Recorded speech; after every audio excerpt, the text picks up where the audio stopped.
sebelum kita mulai belajar bagaimana nanti membuat aplikasi yang dapat mengolah data yang kita buat nanti di database. Nah, jadi project yang akan kita pelajari sekarang sampai nanti dengan UAS atau ujian akhir semester. Jadi kita akan membuat sebuah aplikasi, kemudian kita buat database-nya. Dalam database tersebut nanti kita akan isi dengan tabel yang akan kita bisa kelola datanya. Nah, jadi untuk mengelola data ini, nah kita perlu beberapa hal yang harus kita persiapkan nanti sebelum kita membuat aplikasi yang bisa mengolah data ke database.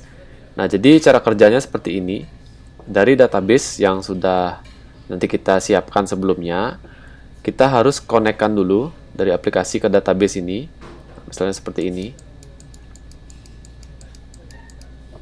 Nah, jadi di sini kita harus koneksikan dulu antara aplikasi yang kita buat dengan database yang kita butuhkan. Nah, jadi setelah aplikasi dan database-nya terkoneksi, nah baru ini nanti bisa kita kelola datanya. Nah, untuk mengelola data itu contohnya misalnya seperti menampilkan data, kemudian menambahkan data, kemudian mengubah data atau menghapus data. Nah, jadi seperti itu nanti beberapa contoh statement atau operasi yang bisa kita lakukan untuk mengolah data dari aplikasi yang kita buat ke data yang berada di dalam database. Nah, jadi database yang kita gunakan di sini adalah database dari MySQL.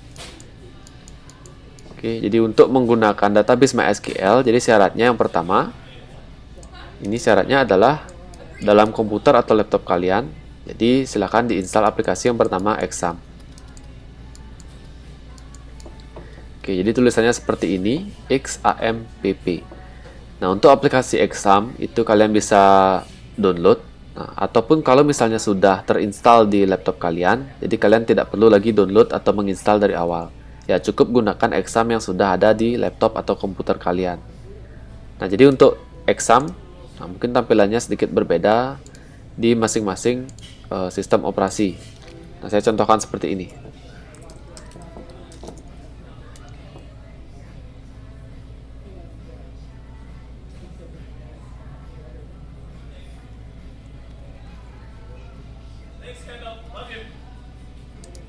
Oke, nah jadi ini tampilan aplikasi Exam kalau sudah terinstall. Nah, mungkin kalau di Windows tampilannya sedikit berbeda. Nah, di sini kalau kita perhatikan di bagian servernya, nah di sini ada beberapa server yang secara default terinstall ketika kita menginstal aplikasi Exam.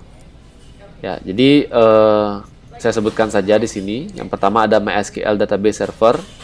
Nah, inilah yang nanti kita gunakan di sini. Ya, untuk mengaktifkan fungsi dari MySQL-nya. Oke, sehingga nanti bisa kita membuat database, membuat tabel, kemudian mengisi data dan sebagainya.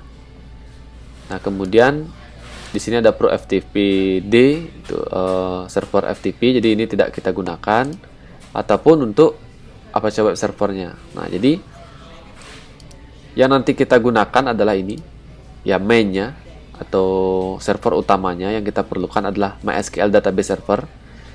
Jadi untuk kita bisa mengelola MySQL Database Servernya, nah seperti yang sudah kalian pelajari mungkin di semester sebelumnya tentang bahasa pemrograman web.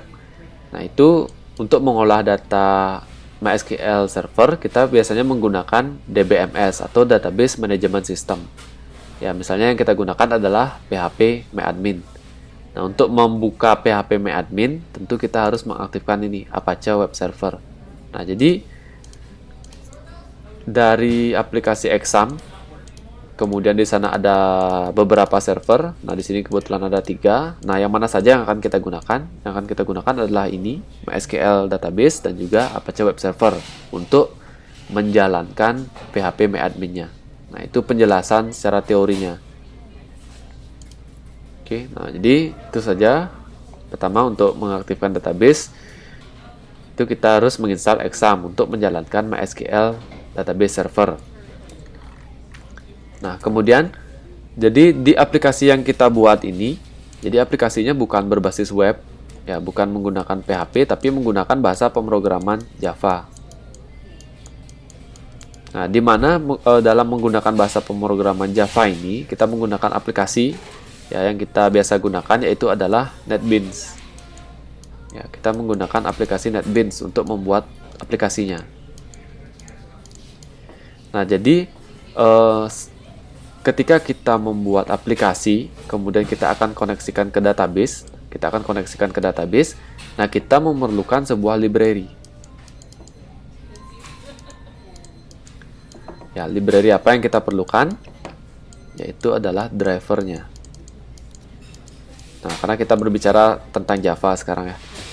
Nah, jadi kita perlu library, yaitu sebuah driver untuk mengkoneksikan antara aplikasi dengan database-nya.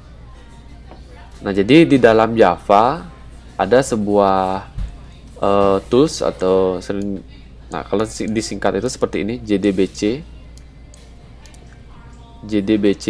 driver. Oke. Nah, kalau secara teori JDBC ini apa? Nah, kalian bisa nanti baca di modulnya. Di modul 8 di Java GUI, JDBC connector dan MySQL. Nah, di sana sudah dijelaskan secara teori. Jadi JDBC ini merupakan singkatan dari Java Database Connectivity. Oke, yaitu adalah API Java yang membantu aplikasi untuk mengakses SQL statement. SQL statement ini seperti yang saya bilang di awal tadi, yaitu select untuk menampilkan data, kemudian insert untuk menambah data, update untuk mengubah data, dan delete untuk menghapus data. Kemudian, nah untuk menggunakan JDBC ini, gimana sih nanti supaya kita bisa mengolah data? Nah, jadi kita harus menginstal drivernya. Nah, yang perlu kita tambahkan nanti di dalam library-nya adalah ini, JDBC driver manager-nya. Oke, nah sekarang saya langsung saja perlihatkan. Nah, jadi yang perlu kita persiapkan selain exam tadi, nah nomor 2-nya adalah ini. Ya, nomor 2-nya yang perlu kita siapkan adalah ini, JDBC driver. Oke. Nah, caranya bagaimana untuk melihat apakah laptop atau aplikasi NetBeans yang kalian install di laptop kalian sudah memiliki library ini apa belum? Sekarang silahkan dibuka NetBeans-nya. Nah, saya coba buat project baru di sini. Nah, misalnya saya buat project, kemudian saya pilih Java Application. Oke, misalnya nama project yang saya buat di sini adalah Java CRUD misalnya. Oke, Java CRUD.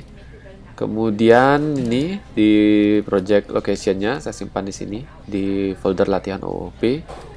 Kemudian saya klik tombol finish.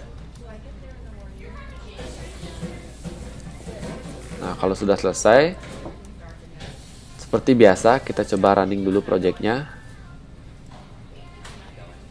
Oke, di sini sudah build successful. Oke, sudah berhasil. Nah, sekarang untuk mengecek library-nya apakah sudah terinstall atau belum.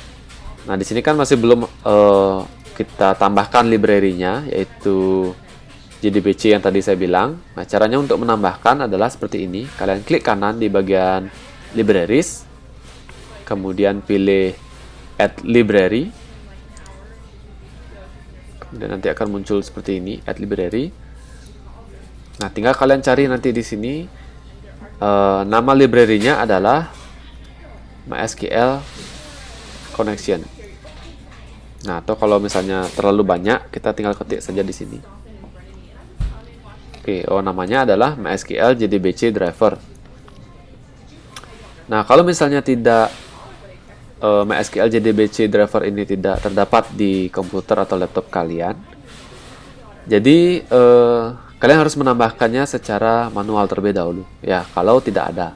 Nah, kalau sudah ada MySQL JDBC driver ini, kalian tidak perlu menambahkan atau mengikuti cara yang akan saya ajarkan sekarang. Oke. Nah, misalnya kalau MySQL JDBC driver ini tidak ada di sini. Nah, silakan kalian buka websitenya di sini. Kalian harus download secara manual dulu. Nah, pastikan komputer atau laptop kalian terkoneksi ke internet. Kemudian silahkan kalian akses nanti alamat ini, dev.mysql.com/downloads/connector/j/5.1.html. yaitu alamat website yang digunakan untuk mendownload JDBC drivernya. Nah, di sini saya menggunakan versi 5.1 karena kebetulan itu versi yang sudah terinstall sebelumnya di komputer saya, walaupun nanti ada versi yang terbarunya, yaitu versi yang 8. Oke, jadi walaupun kita menggunakan versi yang lama 5.1 ini tidak masalah. Ya, kalian bisa menggunakan yang ini juga. Nah, kemudian setelah kalian buka webnya, tampilannya seperti ini. Oke, tampilannya seperti ini. Nah, nanti di sini kalian tinggal pilih platform independent di operating systemnya. Kemudian di sini kalian tinggal pilih mau download yang mana. Kalau misalnya kita ingin download yang dengan tipe zip, oke, saya akan download yang ini. Kemudian tinggal klik download. Nah, kemudian kalian tinggal tunggu proses downloadnya sampai selesai. Nah, setelah selesai, nah saya di sini kebetulan sudah download filenya. Nah, ini dia. Nah, ini file yang tadi saya download di website tersebut. Ya, namanya adalah MySQL Connector Java Strip 5.1.49.zip. Nah, setelah kalian download seperti ini, kemudian silahkan kalian ekstrak filenya. Oke, kita ekstrak filenya. Nah, ini dia. Berubah menjadi sebuah folder.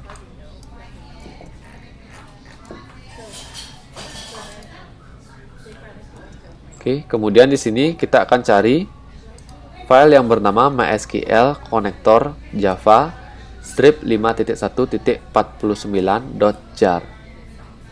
Nah, jadi ini filenya, formatnya adalah .jar. Nah, ketika sudah kalian temukan file ini, nah baru kita bisa install sekarang atau tambahkan ke library. Nah, caranya seperti ini. Kita klik kanan libraries di dalam project yang kita buat tadi, kemudian kita pilih add library. Kemudian kita pilih create.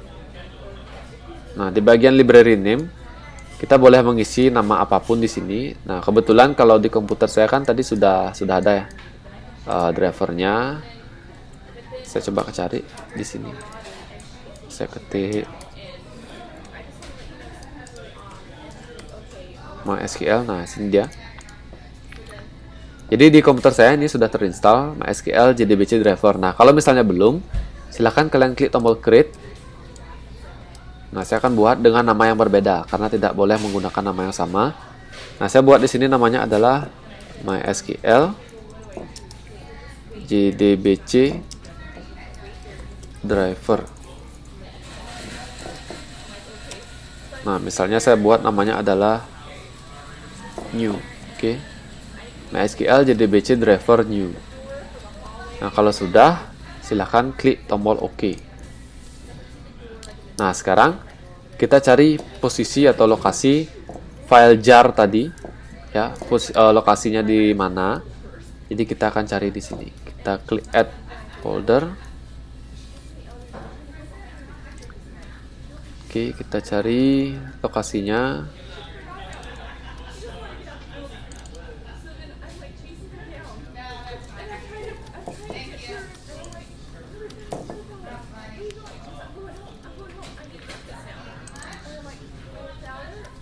Nah, ini dia, saya simpan di sini tadi. Ini dia filenya, MySQL Connector Java 5.1.49.jar.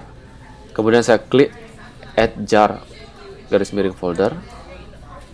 Kemudian saya klik tombol OK. Nah, sekarang kita lihat di sini. Nah, di bagian library-nya ini sudah ada MySQL JDBC driver new. Oke, kemudian kita klik add library. Nah, kalau kita perbesar seperti ini, nah ini file jar-nya sudah terlihat ya. Oke, nah jadi seperti itu cara menambahkan MySQL Connector Java-nya atau MySQL JDBC driver. Oke, ini dia MySQL JDBC driver yang tadi saya sudah jelaskan secara teori di sini. Oke, jadi itu saja yang perlu dipersiapkan. Jadi ada exam, kemudian ada JDBC drivernya. Oke, kemudian saya lanjut di video berikutnya. Terima kasih.